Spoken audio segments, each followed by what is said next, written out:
Bonjour. La première chose à faire lorsque vous ouvrez le logiciel GIMP, vous avez ces fenêtres qui sont mobiles les unes par rapport aux autres. Il est préférable de les assembler. Pour les assembler, vous faites Fenêtre, Mode unique. Voilà, vous mettez comme ça en plein écran. Ensuite, nous allons travailler sur des calques, donc un empilage d'images. Certaines images vont être découpées et placées au-dessus des autres. La première des choses à faire, c'est de réfléchir comment on va empiler ces calques. Et on va commencer par ouvrir le fond, donc le calque qui sera le plus en dessous.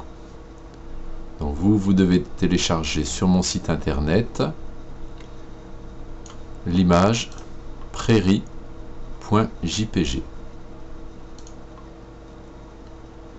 Lorsque vous l'avez téléchargé, vous l'ouvrez. Ensuite, vous téléchargez une deuxième image qui est la frise. Lorsque vous l'avez téléchargé, vous faites Fichier.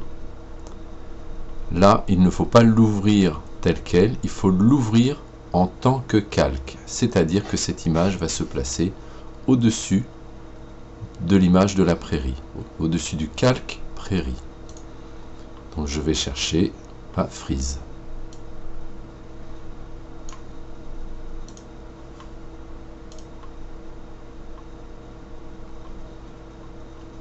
Si vous ne voyez pas les calques apparaître ici, il faut aller sélectionner l'outil calque qui apparaît là. Ici, c'est l'icône pour régler les outils que vous utilisez pour découper, pour peindre. Ici, vous avez les calques et là, d'autres outils que nous verrons plus tard.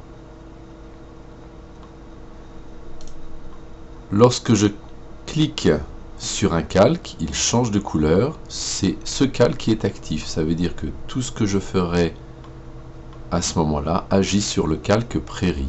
Si je clique sur le calque frise 4, tout ce que je ferai agira uniquement sur le calque frise calque et ne touchera pas au calque qui est en dessous. Si je veux rendre un calque invisible, je peux cliquer sur l'œil et le rendre invisible.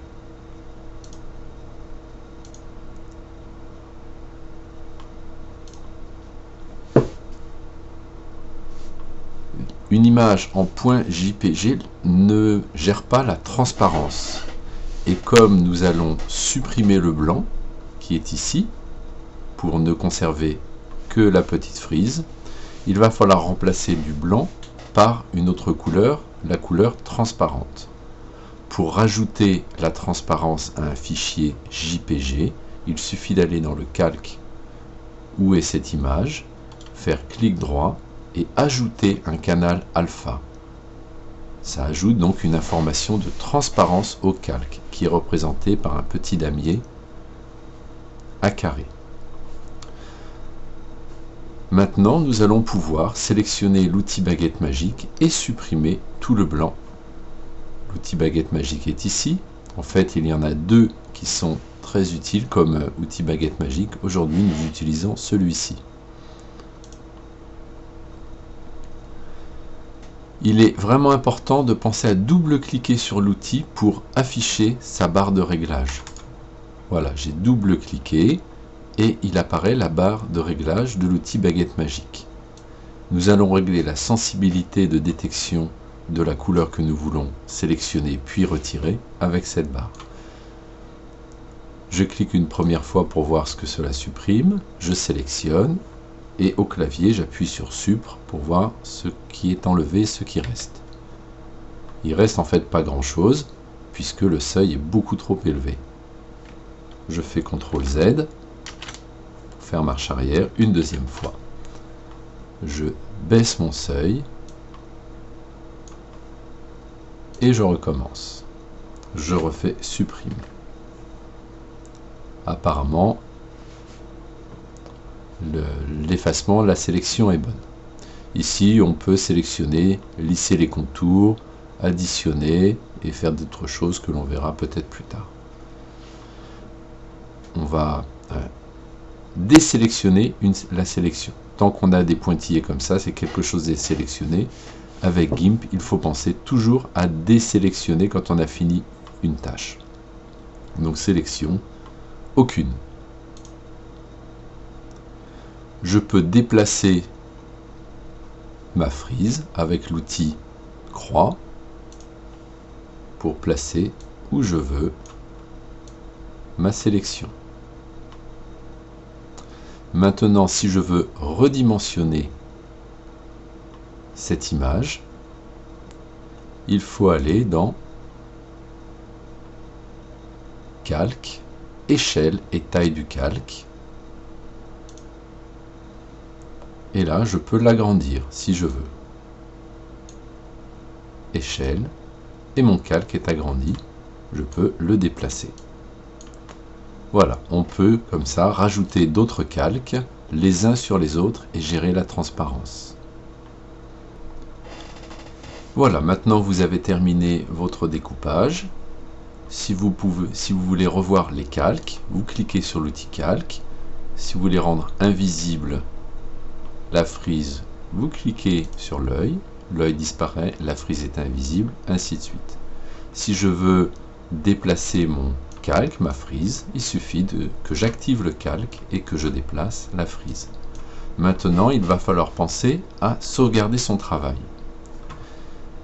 Vous pouvez sauvegarder de deux façons. Premièrement, le travail qui est fait sur GIMP, pour le sauvegarder avec ses calques, il faut faire enregistrer sous. Enregistrer sous permet de choisir le nom, on le met ici, également de choisir son emplacement. Ici, vous avez les dossiers qui apparaissent.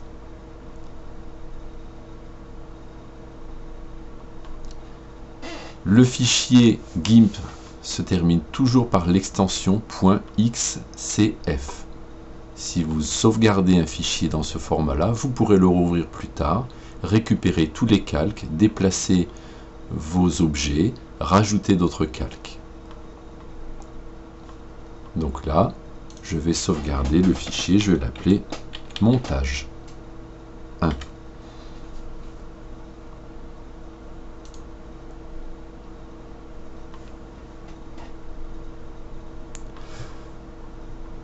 Maintenant, si vous souhaitez sauvegarder ce travail comme une image pour pouvoir l'utiliser dans un autre programme, il faut exporter ce travail et le transformer en fichier image. Donc là, on fait exporter et on va choisir le format. Donc si vous n'y touchez pas, ici il propose un format .png. Le .png, à la différence du format JPG, est que PNG gère les transparences, c'est-à-dire si vous sauvegardez la frise toute seule, avec rien autour, lorsque vous ouvrirez ce fichier plus tard, eh bien, la frise toute seule ne sera pas entourée d'un rectangle blanc, mais sera entourée de transparence. Donc là, si je l'appelle montage 1.png, je n'aurai plus de calque, mais ce sera une image qui pourra être utilisée dans Publisher, dans Word, sur Internet, où vous voulez. Et je lance l'exportation. Là, ici, vous ne touchez pas au réglage et vous faites exporter.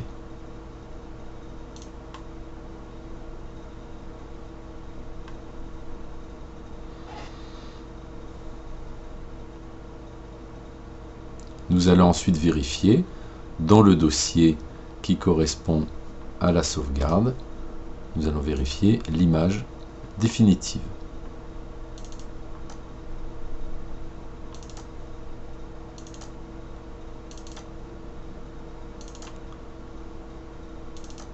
Donc je cherche maintenant mon image montage 1. On voit bien qu'il y a un montage 1.xcf, ce n'est pas une image. C'est un fichier GIMP avec tous les calques. Par contre, à côté, j'ai l'image sauvegardée en .png. Je peux faire un aperçu. Et je vois bien ici mes petites fleurs bien détachées. Bonjour. La première chose à faire lorsque vous ouvrez le logiciel GIMP, vous avez ces fenêtres qui sont mobiles les unes par rapport aux autres. Il est préférable de les assembler. Pour les assembler, vous faites fenêtre, mode unique. Voilà, vous mettez comme ça en plein écran.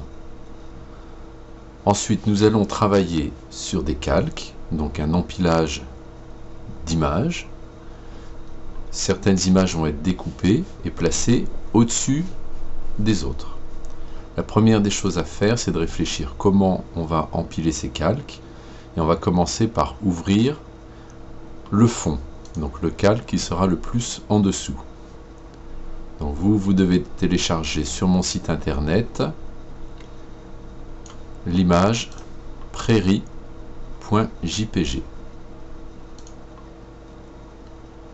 Lorsque vous l'avez téléchargé, vous l'ouvrez. Ensuite, vous téléchargez une deuxième image qui est la frise.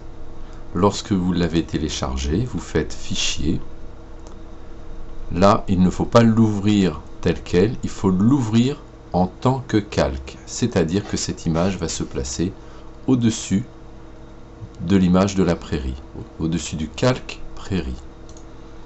Donc je vais chercher la frise.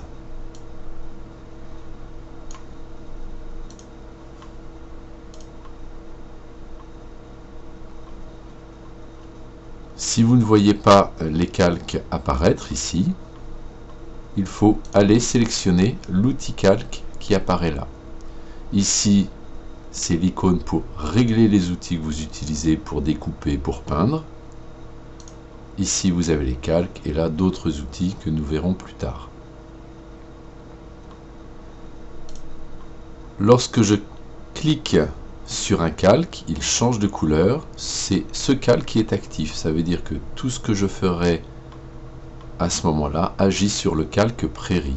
Si je clique sur le calque frise 4, tout ce que je ferai agira uniquement sur le calque frise calque et ne touchera pas au calque qui est en dessous. Si je veux rendre un calque invisible, je peux cliquer sur l'œil et le rendre invisible.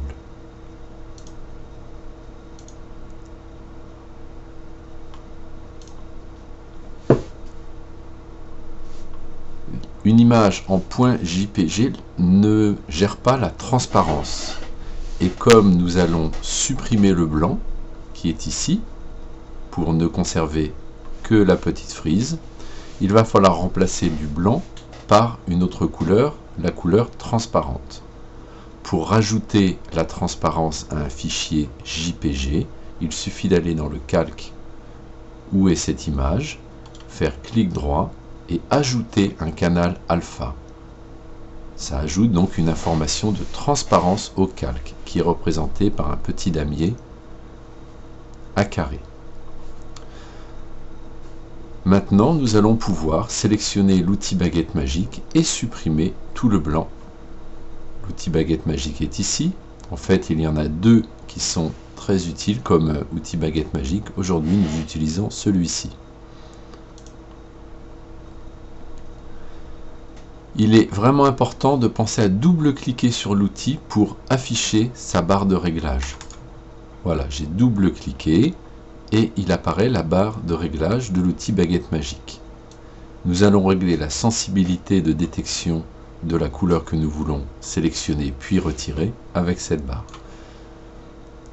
Je clique une première fois pour voir ce que cela supprime, je sélectionne. Et au clavier, j'appuie sur Supr pour voir ce qui est enlevé et ce qui reste.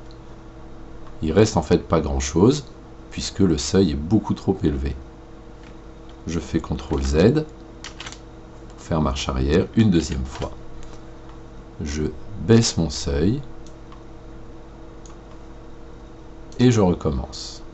Je refais supprimer. Apparemment, l'effacement, la sélection est bonne.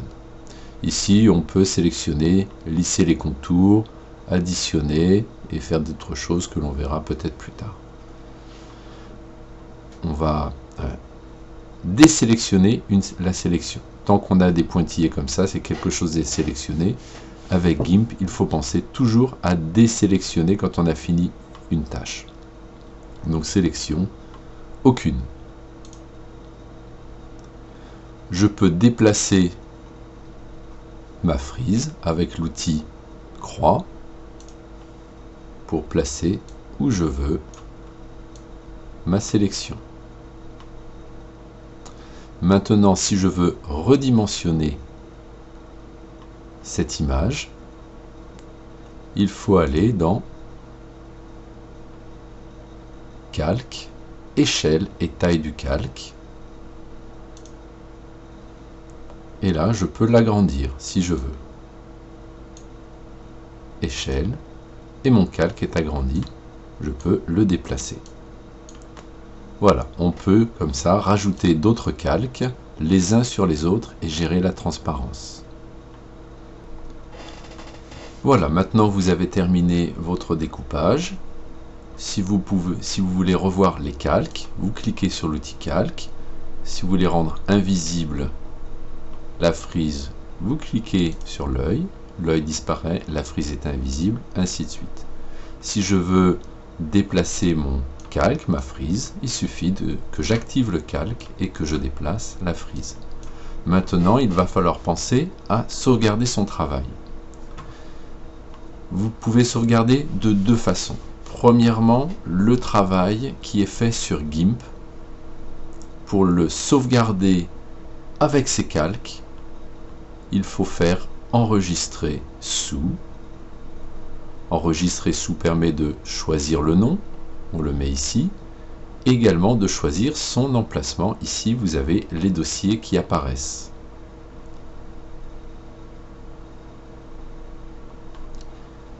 Le fichier GIMP se termine toujours par l'extension .xcf. Si vous sauvegardez un fichier dans ce format-là, vous pourrez le rouvrir plus tard, récupérer tous les calques, déplacer vos objets, rajouter d'autres calques. Donc là, je vais sauvegarder le fichier, je vais l'appeler montage 1.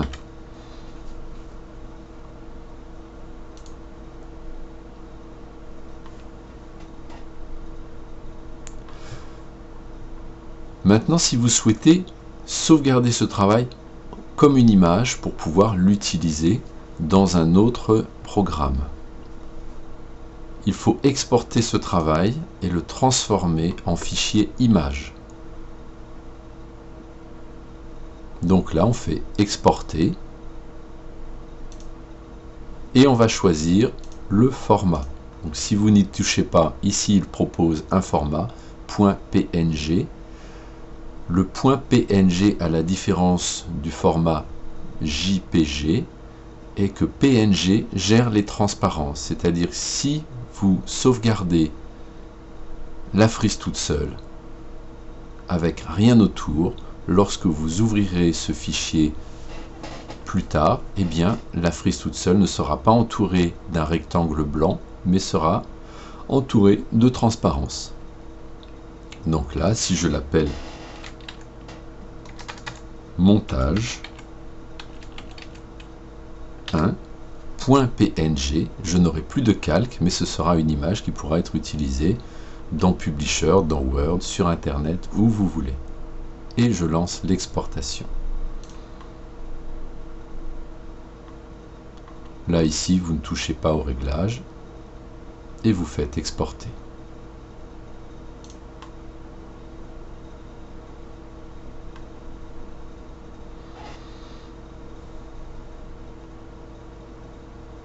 Nous allons ensuite vérifier dans le dossier qui correspond à la sauvegarde.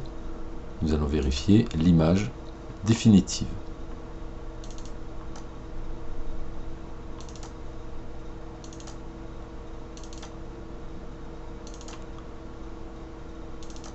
Donc je cherche maintenant mon image montage 1. On voit bien qu'il y a un montage 1.xcf, ce n'est pas une image. C'est un fichier GIMP avec tous les calques. Par contre, à côté, j'ai l'image sauvegardée en .png. Je peux faire un aperçu. Et je vois bien ici mes petites fleurs bien détachées